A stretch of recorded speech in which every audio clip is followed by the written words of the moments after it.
ఆనందపు జీడిపప్పు ములక్కాడ కర్రీ వండుతున్నాను. కొంచెం ఆయిల్లో జీడిపప్పు వేగుతున్నాను.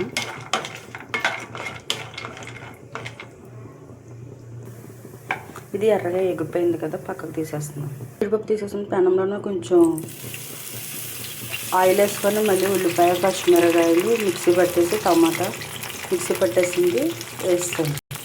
పచ్చివాసన పోయే వరకు వేపుకోవాలి. కొన్ని జీలకర్ర, గసగసాలు, జీడిపప్పు, పల్లీలు వేసి కొంచెం మిక్సీ పట్టాను. ఇది కూడా ఇందులో వేసేద్దాం.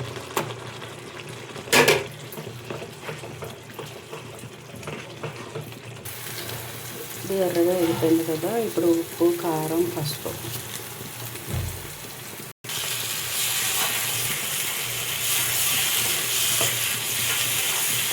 కొంచెం పెరుగు. అబ్బా, పెరిగేస్తాం కదా, కొంచెం కలుపుకుంటా. ఇప్పుడు ములక్కాళ్ళు వేసేస్తున్నాం.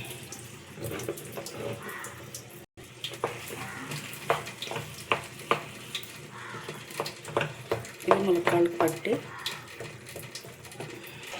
ఇప్పుడు మసాలా అంతా ములక్కాళ్ళకి పట్టేస్తే ఒక 5 minutes పెడితే కొంచెం ములక్కాళ్ళు కూడా ఉడుకుతాయి. ఇప్పుడు మూత పెట్టేస్తున్నాను. ఈ పక్క రైస్ పెట్టేసాను. మూత తీసి చూద్దాం.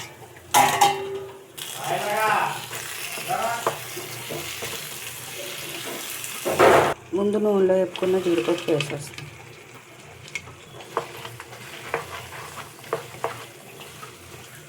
ఇప్పుడు ములక్కాళ్ళు ఉడకడానికి ఒక గ్లాస్ వాటర్. ఇప్పుడు వాటర్ వేసాం కదా, ఒక 5 minutes మూత పెట్టేస్తే ఉడికిపోతాయి. అయిపోతుంది. ఒకసారి మూత తీసి చూద్దాం. అయిపోయింది. ఒకసారి కలిపి చూద్దాం. ఇలా ఇంత దగ్గరగా అవుతేనే బాగుంటుంది కర్రీ ఏదైనా సరే. ఒక్కొక్కటి లిక్విడ్గా ఉన్నా బాగానే ఉంటుంది. Okay, bye. సపోర్ట్ చేయండి, సబ్స్క్రైబ్ చేసుకోండి, కామెంట్ చేయండి. ఈరోజు మీరు స్పెషల్ ఏమనుకున్నారో కామెంట్ చేయండి. Okay, bye.